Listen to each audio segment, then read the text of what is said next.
30년 동안 한 나라를 통째로 쥐고 흔든 독재자의 수도 하늘에서 자기 정유소가 불타는 걸 전 세계가 지켜보고 있다면 이게 전쟁의 전환점일까요? 아니면 이미 돌이킬 수 없는 지점을 지나버린 후일까요? 2026년 6월 18일 새벽 모스크바 하늘에 드론이 떴습니다. 러시아 당국은 즉각 발표했어요. 요격됐다, 모두 격추됐다. 그런데 그 발표가 나오는 시간에 모스크바 시민들은 창밖을 보면서 다른 걸 목격하고 있었습니다. 시커먼 연기 기둥이 하늘로 치솟는걸요. 정유소가 타고 있었어요. 불길은 모스크바 여러 곳에서 동시에 올라왔고 인터넷에는 영상이 쏟아졌습니다. 러시아 국영방송이 격추됐다고 하는 그 시간에 말이죠. 아니, 잠깐만요. 격추됐으면 왜 불이 납니까? 같은 날 밤 로스토프주 구아보에서도 유류 창고가 터졌습니다. 샤비노 인근 군사 저장 시설도 피격됐어요. 오픈소스 분석가들이 타격된 시설 위치를 특정했고 현지 주민들이 올린 영상이 그걸 확인해 줬습니다. 우크라이나 군 참모부는 공식 성명을 냈어요. 구아보 유류 창고는 러시아 군사 및 수송 인프라의 연료와 윤활제를 공급하는 핵심 거점이었다고 부정하지 않은 겁니다. 오히려 설명까지 했어요. 자, 그러면 두 가지 질문이 남습니다. 이 공격이 어떻게 러시아의 3중 방공망을 뚫을 수 있었는가? 그리고 이게 단순한 드론 몇 대의 성공이냐? 아니면 훨씬 더 큰 무언가의 신호냐? 이 두 질문을 쫓아가다 보면 표면 아래에 훨씬 더 심각한 구조가 드러납니다. 주류 언론이 드론 몇 대 격추라고 보도하는 동안 실제로는 뭔가 훨씬 큰 일이 벌어지고 있는 겁니다. 오늘 그 구조를 표면부터 기저까지 뜯어보겠습니다. 표면에서는 드론 공격입니다. 한 단계 아래로 내려가면 러시아 방공망 신화의 붕괴예요.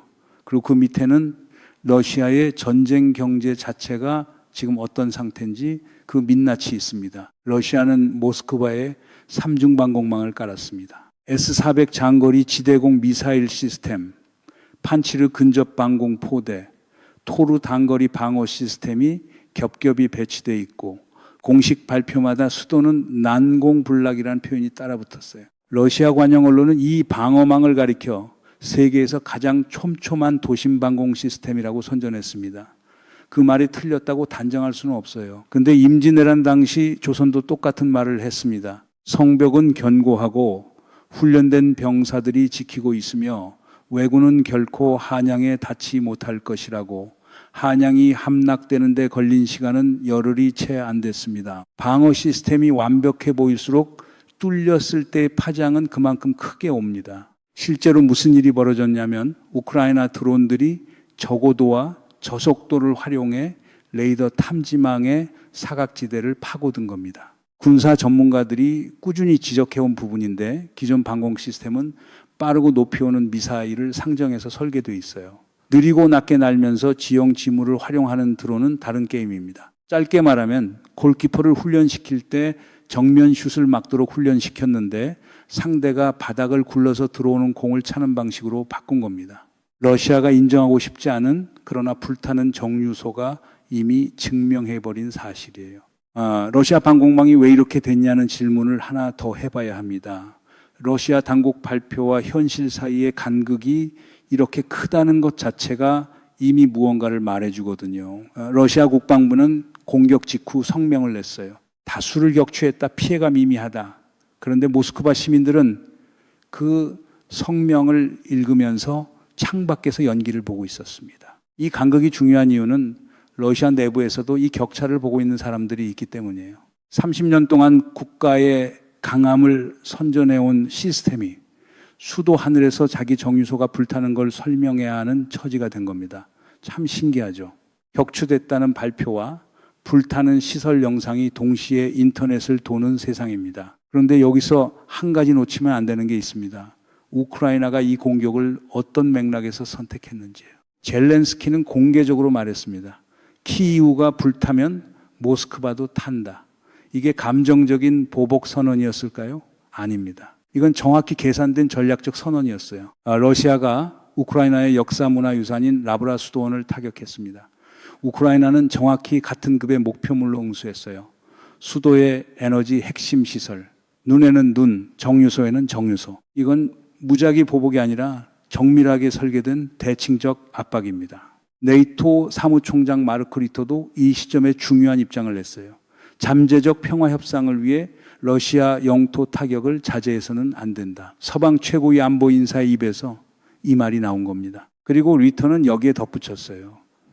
전쟁을 끝내려면 양측이 협상 준비가 돼 있어야 하는데 지금까지 그 준비를 보여준 쪽은 젤렌스키뿐이라고. 러시아는 협상 테이블에 앉을 의사가 없다는 거예요. 이 말이 이번 공격의 배경을 설명해 줍니다. 이게 무슨 얘기냐면 이번 공격은 우크라이나의 단독 결심이 아니었다는 겁니다. 서방 동맹 전체가 묵인하고 지지한 전략적 행동이었어요. 그리고 그 전략의 목표는 단 하나입니다. 러시아가 전쟁을 지속하는 데 필요한 연료와 에너지 인프라를 체계적으로 복구할 수 없는 속도로 제거하는 것.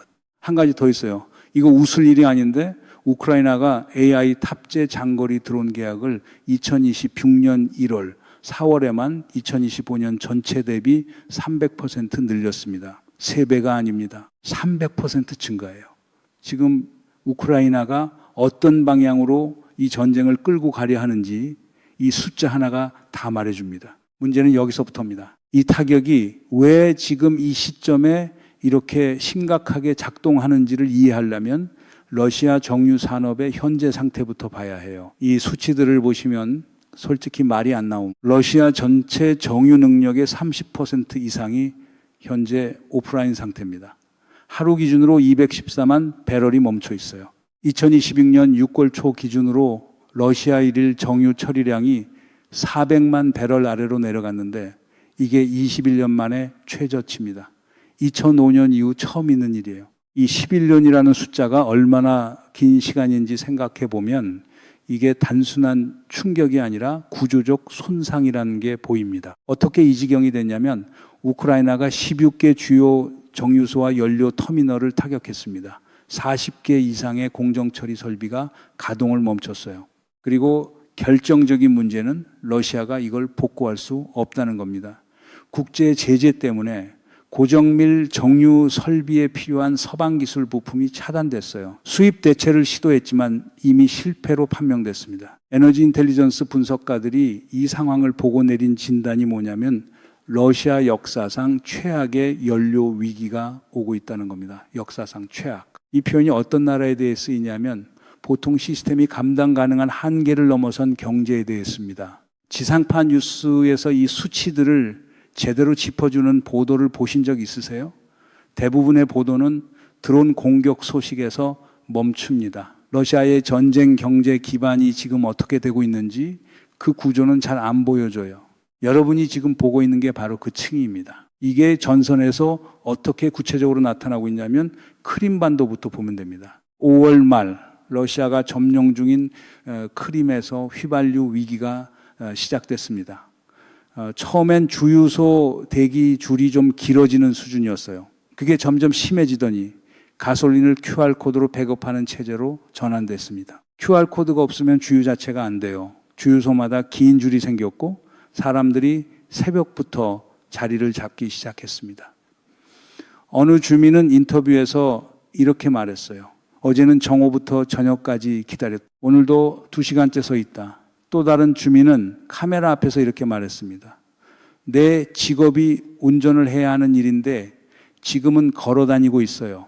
해결 방법이 있냐면 특별 군사작전이 끝나는 수밖에 없다. 점령지 주민이 공개적으로 카메라 앞에서 전쟁을 끝내야 기름이 생긴다고 말한 겁니다. 이게 얼마나 심각한 상황인지를 보여주는 장면이에요. 그리고 이 균열은 크림에서 멈추지 않았습니다. 도네츠크 점령지로 번졌고 오렐 지역, 로스토프 지역까지 확산됐어요. 그 다음 상트페테르부르크 그리고 모스크바로 올라왔습니다. 러시아의 두 대도시에서 연료 부족 불만이 나오기 시작한 겁니다. 이게 왜 이렇게 빠르게 번지냐면 우크라이나의 드론 타격이 정유소만 노리는 게 아니기 때문입니다. 연료를 만드는 시설과 연료를 운반하는 경로를 동시에 끊고 있어요. 관도대전에서 원소가 패한 이유가 뭔지 아십니까? 병력이 부족해서가 아니었어요. 조조가 원소의 군량 창고인 오소를 불태웠기 때문입니다. 보급선이 끊기자 아무리 강한 군대도 버틸 수 없었어요. 지금 우크라이나가 하고 있는 게 정확히 이겁니다. 전장에서 정면 충돌하는 게 아니라 러시아 군대가 싸우는 데 필요한 연료와 물자의 공급 경로 자체를 끊어내는 것. 탁월한 전략가는 적의 강점에 맞서지 않습니다. 적의 생명선을 끊어요. 5월 한 달 동안 크림 연결 도로에서만 트럭 약 120보대가 드론에 맞았습니다.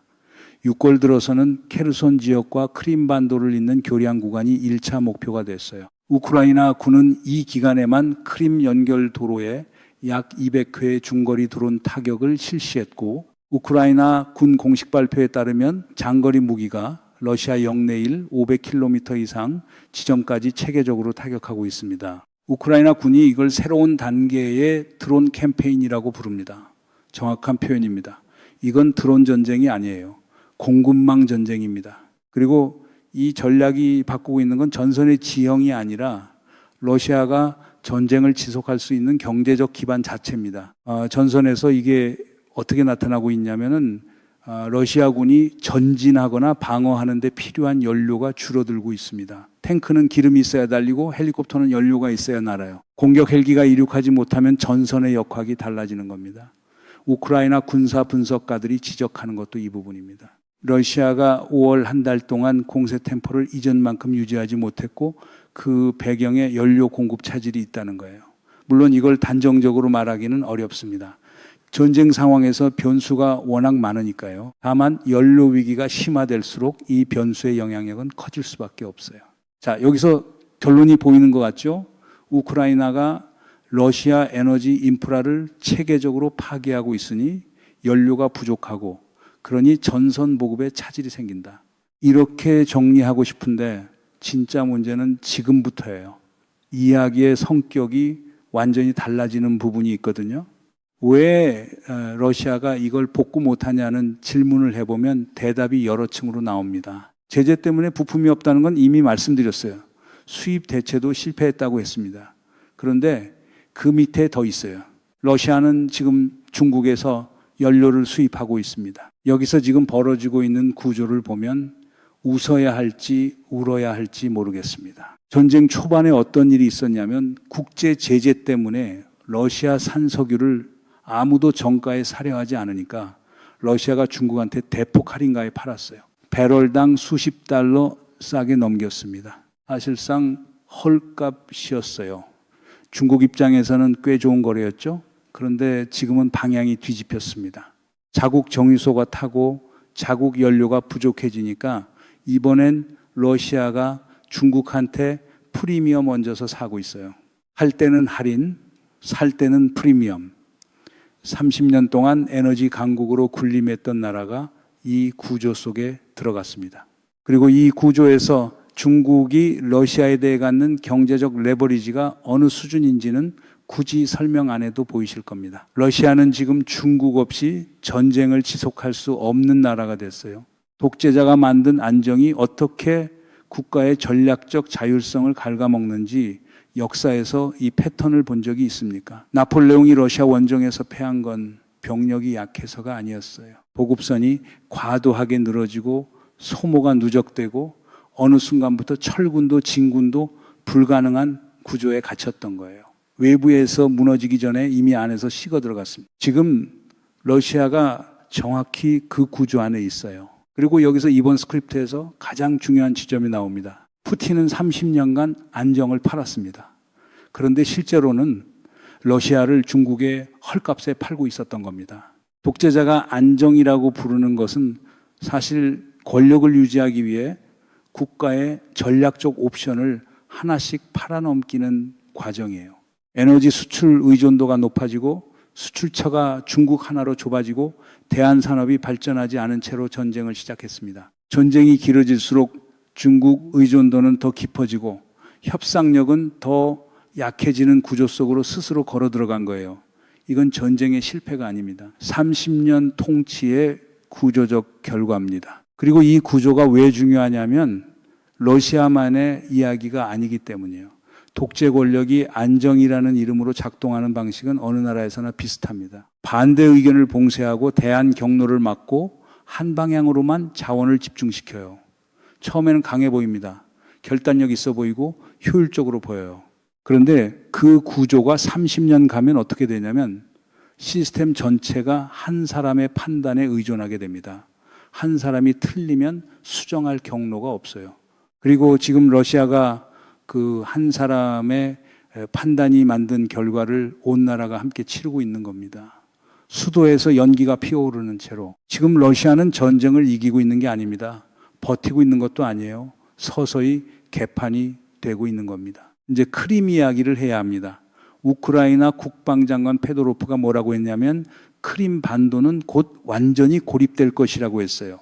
단순한 수사가 아닙니다. 지금 아조우의 방향 타격이 급격히 늘고 있고 육상 연결 통로가 하나씩 차단되고 있습니다. 2026년 1월, 4월에만 아조우의 방향 중거리 드론 계약이 2025년 전체 대비 300% 늘었어요. 이 숫자가 무엇을 말하는지 아시겠죠? 반도가 섬이 되는 순간 러시아가 어떤 선택을 해야 하는지 스스로 이미 계산하고 있습니다. 그래서 지금 크림 해안선 곳곳에 상륙 방어 시설을 강화하고 있어요. 우크라이나 해군 대변인 플라티니 추크가 이걸 확인했습니다. 러시아가 우크라이나의 상륙 작전을 단순한 수사가 아니라 실제 군사 위협으로 인식하고 있다는 거예요. 우크라이나 해병대는 지금도 상륙 작전 훈련을 지속하고 있고 플라티니 추크는 적이 이걸 실제 위협으로 봐서 방어를 강화하고 있다고 했어요. 그리고 이런 말도 했습니다. 더 많은 상륙 작전이 있을 것이라 생각합니까? 저도 그러길 바랍니다. 이 대목이 중요한 이유가 있어요. 반도가 섬이 된다는 게 단순히 지리적 고립을 말하는 게 아닙니다. 크림에는 러시아 흑해 함대가 있어요.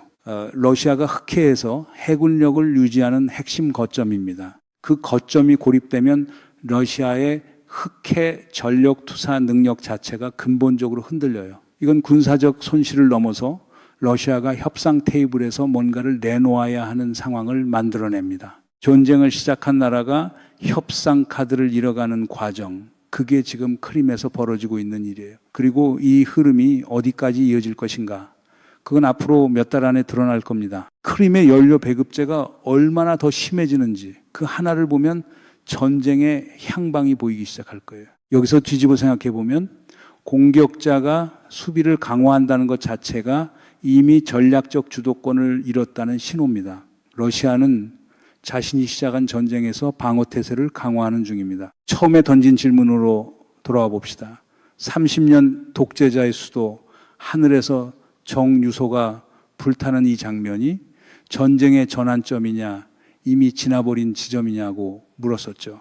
지금 이 모든 구조를 본 이후에 다시 보면 질문 자체가 바뀌어 있어야 합니다. 전환점이냐 아니냐가 아니에요. 진짜 질문은 이겁니다. 러시아가 지금 겪고 있는 이 붕괴가 에너지 인프라 30% 이상 손실, 중국 의존 심화, 점령지 연료 배급제, 수도에서 올라오는 검은 연기, 이 모든 것들이 전쟁이 끝나고 나서도 돌이킬 수 있는 종류인가 하는 것. 정유능력 30% 이상이 날아간 나라가 제재가 풀리지 않은 채로 중국 의존도를 낮추면서 동시에 전후 복구를 할 수 있느냐는 거예요. 이 질문에 대한 답을 에너지 인텔리전스 분석가들은 이미 내놓고 있습니다. 러시아 역사상 최악의 연료 위기가 온다고요. 30년 동안 쌓아온 것들이 드론 몇 대에 불타고 있습니다. 이게 안정의 완성형이었습니까? 앞으로 두 가지를 주목하셔야 합니다. 첫째, 크림이 실질적으로 고립되는 시점. 그 순간 러시아의 선택지가 얼마나 좁아지는지, 그리고 그 선택지 축소가 협상 구도에 어떤 영향을 주는지. 고립된 거점은 협상 카드가 아니라 짐이 됩니다. 둘째, 중국이 이 상황에서 어떤 가격을 요구하기 시작하는지. 러시아의 에너지 종속이 외교적 종속으로 번지는 순간 동북아시아 전체의 힘 구조가 달라집니다. 그리고 그 변화는 한반도와 무관한 이야기가 절대 아닙니다. 그 얘기는 다음 영상에서 직접 뜯어보겠습니다. 러시아가 약해지면 북한에 대한 러시아의 영향력이 어떻게 되는지, 그리고 그 공백을 중국이 어떻게 채우려 하는지, 이 구조가 한반도 안보 방정식에 직접 들어옵니다. 우크라이나 전쟁은 유럽의 전쟁이 아닙니다. 이미 동북아시아의 힘 구조를 바꾸고 있는 전쟁이에요. 그걸 지금 보고 계신 겁니다. 오늘 분석이 도움이 되셨다면 구독과 좋아요 부탁드립니다. 알림 설정해 두시면 다음 영상에서 바로 만날 수 있어요. 이 구조가 어디로 가고 있는지 계속 함께 보시죠. 모스크바의 연기는 꺼졌습니다. 그런데 그 연기가 상징하는 구조는 아직 타고 있어요. 불은 끄면 되지만 불이 탄 자리의 손상은 다른 문제입니다. 오늘 영상에서 보신 숫자들 정유 능력 30% 손실, 21년 만에 최저 처리량, 300% 늘어난 드론 계약, 이것들은 내일 달라지는 숫자가 아닙니다. 방향이 정해진 흐름입니다. 그 흐름이 어디서 멈추는지 함께 보겠습니다.